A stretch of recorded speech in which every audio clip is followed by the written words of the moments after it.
India में सबसे विवादित नाम है तो वो एक नाम है जिसे हर कोई जानता होगा। कोई उन्हें राष्ट्रभक्त बोलता है, कोई उन्हें देशद्रोही बोलता है, कोई कुछ बोलता है, कोई कुछ बोलता है। हर किसी की अपनी मर्जी है, लेकिन किसी को हम तब तक कुछ नहीं बोल सकते जब तक कि हम उसके बारे में सारी जानकारी ना हो, उसके बारे में जान न लें। ये हमारी सोच होनी चाहिए कि हम किसी को अगर बुरा बोल रहे हैं या अच्छा बोल रहे हैं या भला बोल रहे हैं या बुरा बोल रहे हैं, तो हमें उसके बारे में, उसके जीवन के बारे में हर चीज जानकारी होनी चाहिए। उसी के पास जाके या किसी भी तरह उसके बारे में पता हो, फिर जाके हम उसके बारे में कुछ भी बोल रहे हैं तो सही होता है। ऐसे नहीं बोलना चाहिए। हम आज बात करेंगे वीर सावरकर की। हाँ, कोई उन्हें वीर सावरकर कहता है, कोई सीधा सावरकर कहता है, सबकी अपनी मर्जी है, जैसे भी हो। वीर सावरकर का जन्म 28 मई को भागपुर नासिक गांव में हुआ। उनका पूरा नाम विनायक दामोदर दास सावरकर है। वो 50 साल तक जेल में रहते, 50 साल तक। आप सोच सकते, कोई भी स्वतंत्रता सेनानी या तो फांसी दे दिया जाता है, या नेहरू जी, महात्मा गांधी गए 6 महीने में, 2 महीने में, 1 महीने में निकल के बाहर गए। लेकिन ये 50 साल तक जेल में थे और काफी अच्छे वकील भी थे, समाज सुधारक भी थे। उनके पिता थे दामोदर पंत सावरकर और माता थी यशोदा सावरकर। सावरकर जी ने अपने बहुत ही कम उम्र में अपने माता पिता को खो दिया था। सावरकर जी एक ब्राह्मण हिंदू परिवार से आते हैं। ये भी एक बहुत बड़ी कारण है अपेक्षा की दृष्टि से देखना। इस तरह से जाति पाति हमारी सोसाइटी में घुस गया हुआ है कि हर कोई एक जाति दूसरी जाति को हेय की दृष्टि से देखता है। उनके भाई बहन गणेश और मोनाबाई और नारायण थे।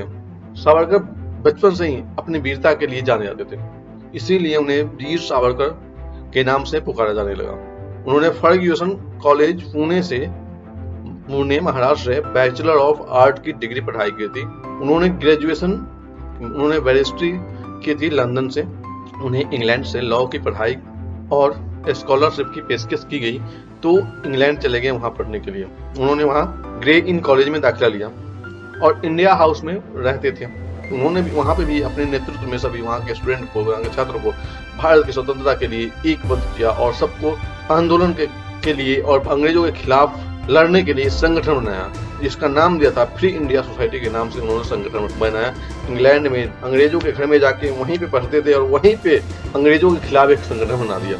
ऐसे थे सावरकर, और जिसका नाम दिया फ्री इंडिया सोसाइटी। समझ सकते हैं कि दुश्मन के घर में जाके वहीं पे उसके यहाँ पढ़ना और उसी के खिलाफ संगठन बनाना, ये बहुत बड़ी हिम्मत की बात है। तभी तो उनका नाम वीर सावरकर पड़ा था। वीर सावरकर अंग्रेजों के खिलाफ स्वतंत्रता आंदोलन में शामिल होने लगे। हर जगह जहाँ भी होती थी आंदोलन, वहाँ पे पहुँच जाते थे और उसमें जाते थे और अंग्रेजों के खिलाफ पूर्ण रूप से आंदोलन में शामिल हो गए और आंदोलन करने लगे। तो इस कारण से अंग्रेजों ने क्या किया, उनकी डिग्री छीन ली। समझ सकते हैं, डिग्री छीन लोगे, उनकी योग्यता तो नहीं छीन सकते। अंग्रेजों के यहाँ से बहुत सारे लोगों ने, हमारे बड़े बड़े राजनेता, हमारे बड़े बड़े स्वतंत्रता सेनानी, इतने बड़े बड़े लोग भी इंग्लैंड से ग्रेजुएशन किए हैं, लॉ की डिग्री ली हुई है, लेकिन किसी की डिग्री नहीं छीनी गई। वीर सावरकर की डिग्री छीन ली गई। समझ सकते हैं कि कितने वो अंग्रेजों के लिए कितने परेशानी का सबब बने हुए थे और कितने ज्यादा आंदोलन कर रहे थे, जिससे कि उनकी डिग्री छीन ले और किसी की डिग्री नहीं छीनी। सारे के सारे आंदोलन कर रहे थे अंग्रेजों के खिलाफ, लेकिन सिर्फ इन्हीं की डिग्री छीनी। आप सोचिए क्यों। 13 मार्च 1910 को उन्हें लंदन में गिरफ्तार कर लिया और मुकदमे के लिए भारत भेज दिया, क्योंकि वो भारतीय थे इसलिए इंडिया में उनके ऊपर मुकदमा होता। जिस जहाज से वो लंदन से इंडिया आ रहे थे तो फ्रांस में रुकी जहाज पानी तेल लेने के लिए, तो वहां पे वो जहाज से निकल के भाग गए। लेकिन उनकी किस्मत खराब थी और फ्रांसीसी पुलिस द्वारा उन्हें पकड़ लिया गया और उन्हें इंडिया लाया गया। 14 दिसंबर 1910 में अंडमान के जेल में उन्हें सजा सुनाई गई और उन्हें जेल कर दिया गया। वो जेल में भी गए तो बैठे नहीं रहे, जेल में जितने भी कैदी थे उनको शिक्षा देने लगे।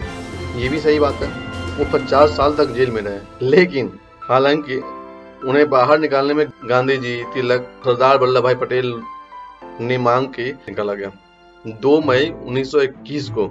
लेकिन वीर सावरकर पर महात्मा गांधी की हत्या के मामले में भारत सरकार द्वारा आरोप लगाया गया, लेकिन बाद में सर्वोच्च न्यायालय ने उन्हें बरी कर दिया।